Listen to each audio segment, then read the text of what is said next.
हम जिसे जीवन मुक्ति और विदेह मुक्ति कहते हैं उसे ही वो लोग निर्वाण और परिनिर्वाण कहते हैं, मृत्यु के बाद की जो अवस्था है उसे। अब क्षणिकवाद से हमें आज शुरू करना है।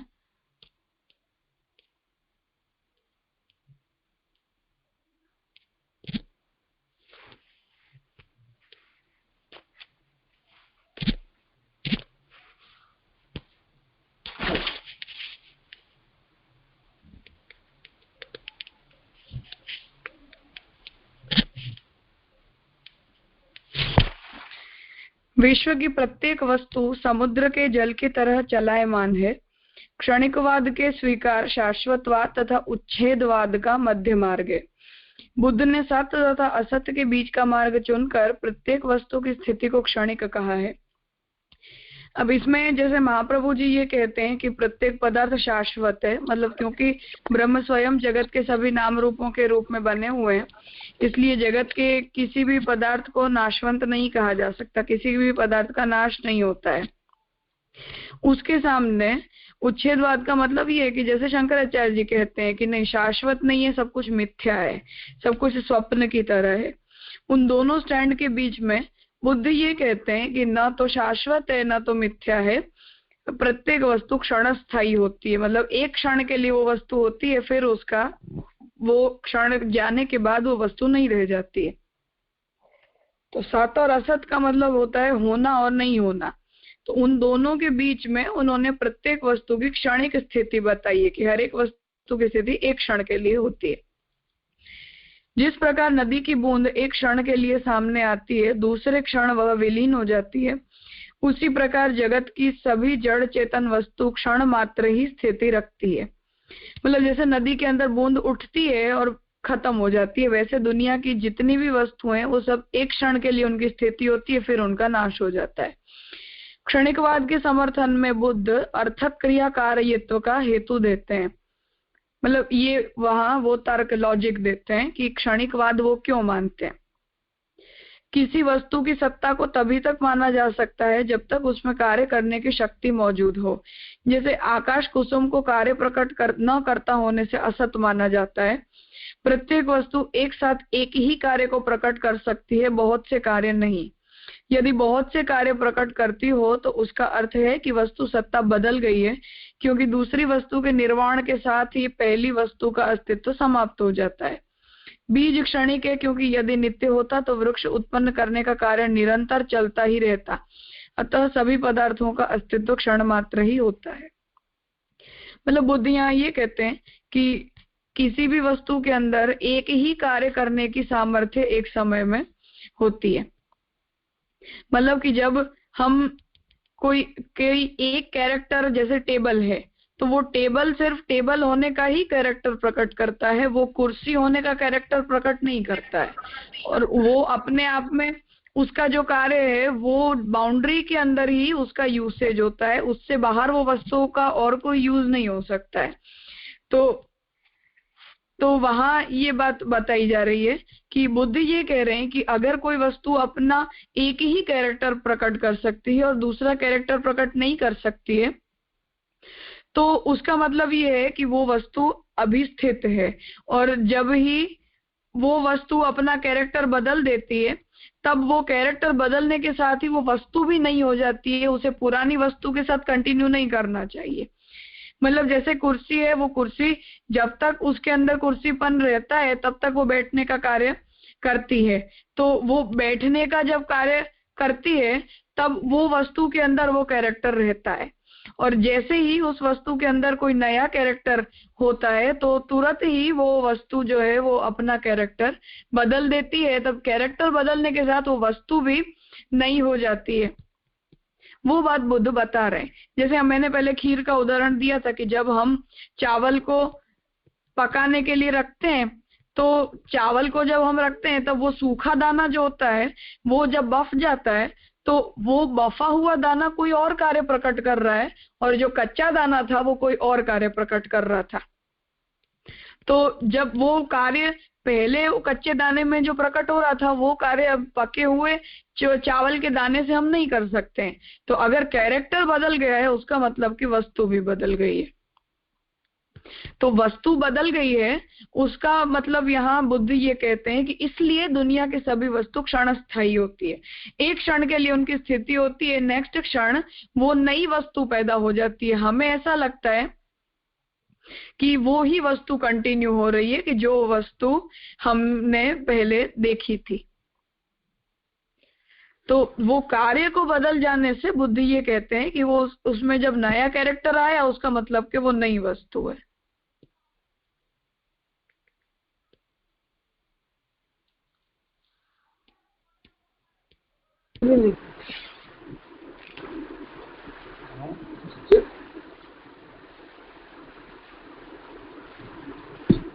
कुछ कहना है किसी को? राजा एक प्रश्न है।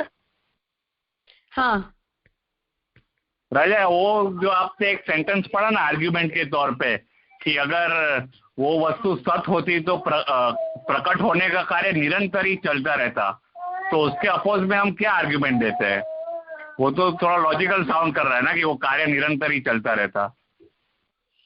हाँ, तो हम उसमें ये कहते हैं कि भगवान प्रत्येक पदार्थ के अंदर शक्ति संकोच करते हैं, क्योंकि दुनिया में सभी वस्तुओं के अंदर सभी कैरेक्टर प्रकट हो जाएंगे तो भगवान की लीला चल नहीं पाएगी।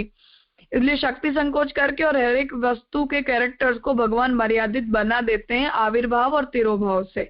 लेकिन वो पदार्थ ब्रह्मात्मक होने से उसके अंदर एक्चुअली हर एक कार्य करने की शक्ति होती ही है। वो शक्ति का एब्सेंस है ऐसा कभी भी नहीं कहा जा सकता है, हम ये कहते हैं। शक्ति संकोच का अर्थ समझ में आया। हाँ, तो बुद्ध एब्सेंस के अर्थ में ये बात बता रहे हैं कि वो लक्षण उसके अंदर से बिल्कुल ही चला जाता है, 100% एब्सोल्युटली वो लक्षण चला गया। और हम ये कहते हैं कि वो चला कहीं नहीं जाता है, क्योंकि भगवान जगत के अंदर लीला चाहते हैं, दुनिया में वैरायटी चाहते हैं, डाइवर्सिटी चाहते हैं। इसलिए भगवान हर एक वस्तु को अपने अपने लक्षण में स्थित कर देते हैं कि तुम ये कार्य करो, तुम ये कार्य करो, तुम ये कार्य करो। लेकिन उसका मतलब ऐसा नहीं है कि उसके अंदर वो लक्षण सर्वथा है ही नहीं, बिल्कुल नहीं है, ऐसा उसका मतलब नहीं होता है।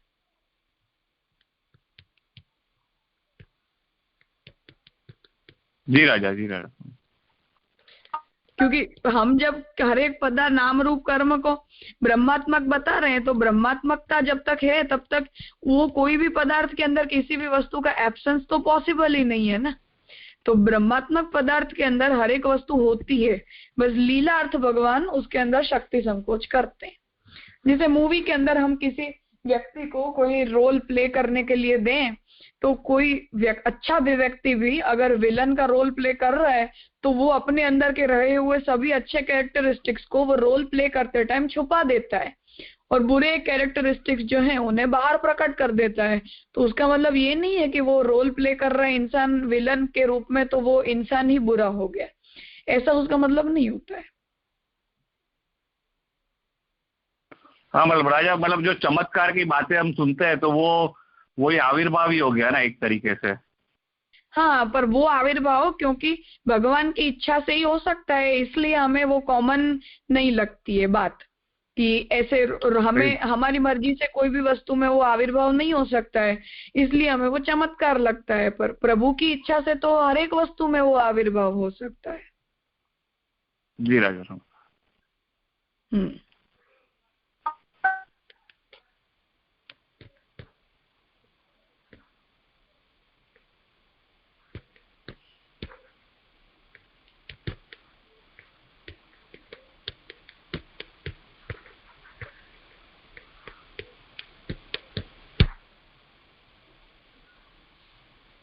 और कुछ पूछना है किसी को?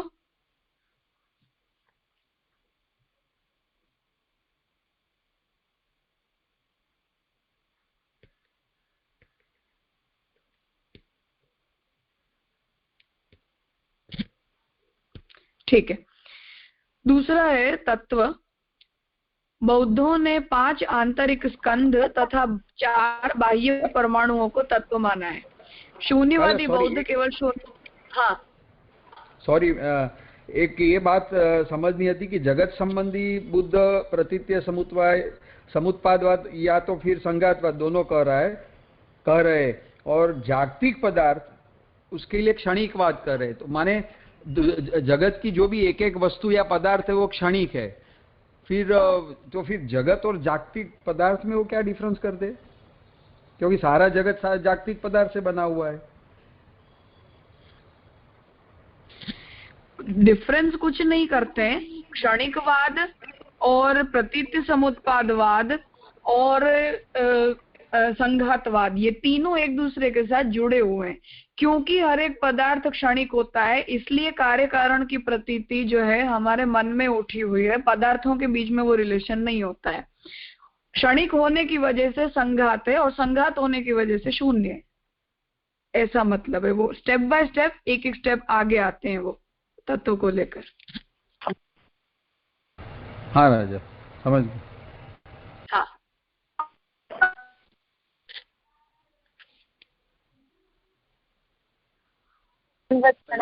રાજા એટલે એવું સમજી શકાય ને કે આ બુદ્ધે જે કીધું છે ક્ષણિકવાદ, એ આપણા મહાપ્રભુજીએ બતાવેલા આવિર્ભાવ તિરોભાવ ઇક્વલ થાય એવું કહી શકાય? नहीं, हम जो आविर्भाव तिरोभाव बता रहे हैं वो अलग चीज है। हम आविर्भाव तिरोभाव जगत को सत्य कहने के सेंस में बता रहे हैं। हाँ, वो बराबर है। हाँ, और बुद्ध जो क्षणिकवाद बता रहे हैं वो तो हर एक वस्तु को शून्य की तरफ एक्सप्लेन करने के लिए बता रहे हैं। हाँ बराबर, मैं समझ गई थी। क्षणिकवाद के बारे राजा, हम में ऐसा सोच राजा पूछना, क्षणिकवाद के बारे में जरा पूछना था कि अगर हम ऐसा सोचे कि सब कुछ एक क्षण में ही है, अभी नेक्स्ट क्षण में चले गए या नेक्स्ट पल में चले गए, तो जो पहले था वो रहता ही नहीं है ना। हमारी सोच भी बदल जाती है नेक्स्ट क्षण में, हमारे विचार भी बदल जाते हैं। तो वो एंगल से अगर सोचे तो क्षणिकवाद लॉजिकल लगता है ना, कि नेक्स्ट क्षण में कुछ रहता ही नहीं है, अस्तित्व रहता है सिर्फ। अस्तित्व रहता है। अगर टेबल चेयर का देखें तो अस्तित्व रहता है, पर हमारे चैतन्य के लेवल पे देखें तो हमारे विचार, हम क्या सोच रहे हैं, वो नेक्स्ट क्षण में सब बदल जाता है ना। वो बदल जाता है, लेकिन उसे अवस्था का परिणाम बताना चाहिए, उसे वस्तु का नाश बताना जरूरी नहीं है। अच्छा, मतलब कोरिलेशन है पुराने क्षण में और ये क्षण में, कोई कोरिलेशन है ऐसा हम कह रहे हैं। हाँ, हम ये कह रहे हैं कि अनकोरिलेटेड नहीं है। जैसे बच्चा है वो बड़ा हो जाता है, युवान हो जाता है, तो बच्चा युवान हो गया, ये अवस्था का परिणाम है, इंसान थोड़ी बदल गया है। और उसके बेल और बुद्धि ये कहते हैं कि हर एक क्षण में वस्तु ही बदल जाती है। जी राजा, और कोरिलेशन भी है ना, बच्चा बड़ा हो गया तो उसको बचपन की यादें भी रहती है ना, ऐसा नहीं है ना कि वो सब भूल गया है। हाँ, ऐसा नहीं होता है, उसे वो स्मृति बता देते हैं ना। नहीं हुआ है। हाँ, उसे वो स्मृति बता देते हैं, वही तो समस्या है। ओके, उन्हें स्मृति बता देते हैं। अच्छा, हाँ, वो स्मृति, जैसे हम एक साइकिल को धक्का देते हैं, वो एक साइकिल को धक्का देने के बाद वो पूरी की पूरी चेन एक दूसरे के धक्के से गिर जाती है, उसमें हमें दूसरी साइकिल को इंडिविजुअली गिराना नहीं पड़ता है। वैसे बुद्धि ये कहते हैं कि बस वो एक अविद्या का चक्कर शुरू हो गया, फिर तुम कुछ भी नहीं करोगे, फिर भी वो साइकिल अपने आप चलती रहेगी। पर राजा, एक चक्कर तो शुरू करना पड़ेगा ना, वो कहाँ से होगा? वो पहला चक्कर तो शुरू करने का वो बुद्ध वही कहते हैं ना कि वो उसे एक्सीडेंट मानो तुम। हाँ, जब हो गया तो हो गया। अभी मैंने इसीलिए पहले ही दिन ये बात बताई थी कि बुद्ध के बारे में उन्होंने कभी भी बहुत पुरानी चीजों में फर्स्ट स्टेप के बारे में ज्यादा सोचना जरूरी नहीं समझा। वो हमेशा ये कहते थे कि अभी तुम जिस कंडीशन के अंदर हो वो दुख है, और दुख से निवृत्ति का उपाय सोचना हमारा लक्ष्य है। ये सब कहाँ से क्या हुआ उसमें हमें डायरेक्टली लॉजिकली जितना समझ में आता है उतना समझो, बाकी एंडलेस चेन है और हमारे अनुभव से बाहर चली जाती है। तो हमारे अनुभव से बाहर जो चीज चली जाती है उसको सोचने के बदले सोल्यूशन क्यों नहीं ढूंढते हो? जी राजा, पर वो एक्सीडेंट बोल के एस्केपिज्म कर लिया ना। एक्सीडेंट थोड़ी, एक्सीडेंट मतलब तुम एक्सप्लेन नहीं कर पा रहे हो तब तुम बोलोगे ना एक्सीडेंट है। हाँ, वो तो ऐसा ही है ना। अब बुद्ध की बात ये है इसमें कि उनको ये बात समझ में आती है कि हमें दुख की निवृत्ति हमारे जीवन का लक्ष्य होना चाहिए। अब उस दुख की कंडीशन में तो हम आ ही चुके हैं ऑलरेडी। तब जो कंडीशन के अंदर हम आ गए हैं वो कंडीशन से आगे का सोचो। साइंस क्या करता है? साइंस का भी तो यही एस्केपिज्म है ना। बिग बैंग हुआ, क्यों हुआ वो हम नहीं जानते हैं, एक्सीडेंटली हो गया, बस ऐसा। जी राजा जी। हाँ, क्षणिकवाद के बारे में अगर कुछ पूछना है तो बोलो, नहीं तो आगे करते हैं।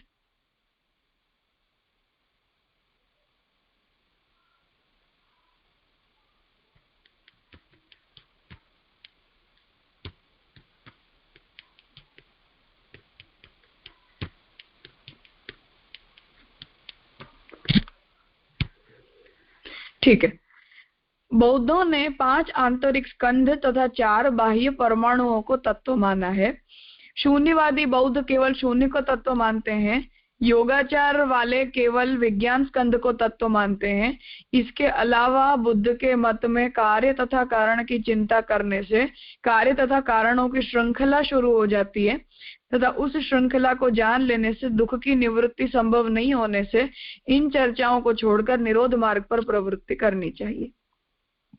अब मैंने जैसे ये बात पहले भी बताई है कि बुद्ध ने हमेशा ये कहा कि हमारे जीवन का लक्ष्य हमारी अभी जो करंट कंडीशन है उससे बाहर निकलना होना चाहिए, क्योंकि कार्य कारण की मीमांसा जो है वो बहुत लंबी चलती है और उसका एकदम फर्स्ट पॉइंट क्या था ये तो हम जान भी नहीं सकते हैं या हमारी बुद्धि से बाहर चला जाता है। इसलिए उन कार्य कारण की श्रृंखला को, मतलब मुर्गी पहले या अंडा पहले, अब ये एंडलेस है, ये क्वेश्चन ही एंडलेस है। तो वो क्वेश्चन के पीछे हमारी बुद्धि को ज्यादा लगाने के बदले हम जिस कंडीशन के अंदर हैं उसके पीछे का सॉल्यूशन ढूंढना चाहिए। अब ईश्वर को तो नहीं ही मानेंगे, ये जिद है। इसलिए परमाणुओं के संयोजन से बना स्कंद या जो पदार्थ शून्य है, अविद्या है, भ्रम है, बुद्धि है, विज्ञान है, इन सबको अन्य अन्य बौद्धों के जो संप्रदाय हैं उनके अंदर कारण मान लिया गया है। तो अन्य मतलब बुद्ध के अंतर्गत बहुत सारे संप्रदाय, माध्यमिक भी है, हीनयान है, महायान भी है, वज्रयान है, जैन है, शून्यवादी बौद्ध है, माध्यमिक बौद्ध है, विज्ञानवादी है। तो इन सब के लिए हमने ये बात बताई पहले भी कि बुद्ध ने किसी एक तत्व को कभी भी कहा नहीं था। उन्होंने जितने भी उदाहरण दिए इन सब प्रोसेसेस को समझाने के लिए, उन उदाहरणों को लेकर उनके शिष्यों ने ये सारे मतों को डिराइव किया। इसलिए एक रूपता नहीं है, बाद में जाकर संप्रदायों के अंदर भेद हो गए, पर ओवरऑल ईश्वर के बिना जगत की कल्पना वो करते हैं। और प्रतीत्य समुत्पाद और क्षणिकवाद, इसके बारे में कोई भी मतभेद किसी को भी नहीं है।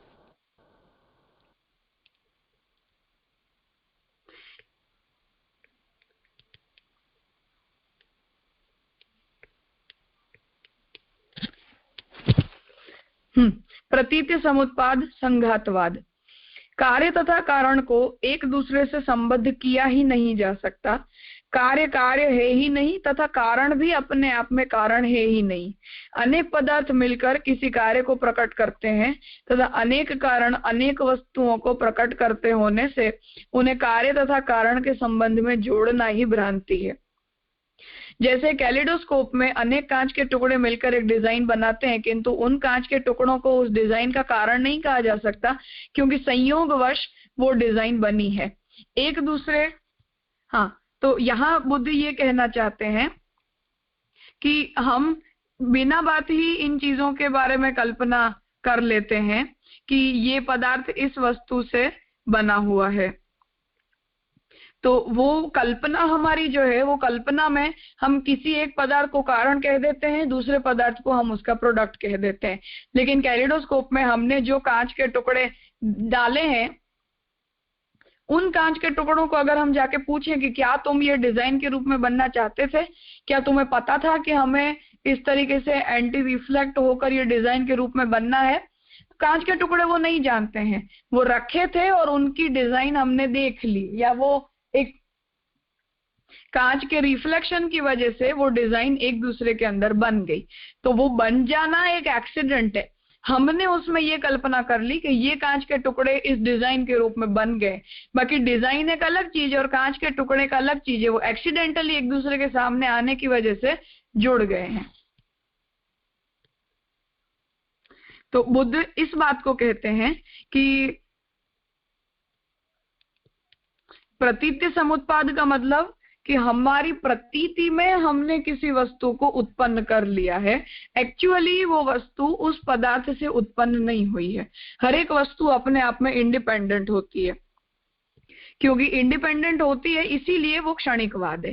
मतलब अब अगर वो पुरानी वस्तु एक क्षण के बाद नष्ट हो जाती हो तो उस एक ही वस्तु से कोई नई वस्तु तो पैदा हो ही नहीं सकती है, क्योंकि हर एक वस्तु कुछ नया पैदा करती है। वो क्षणिकवाद की वजह से प्रतीति समुत्पाद है। जो वस्तु की सत्ता ही क्षणिक हो वो किसी का कारण बन ही नहीं सकती है, और ऐसे कारण में से कोई कार्य पैदा हो ये भी पॉसिबल नहीं है।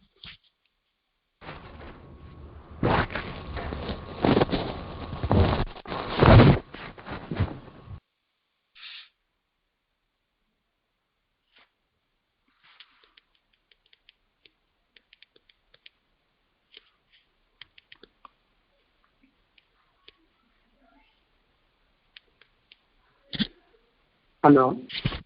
हाँ राजा, इसके पहले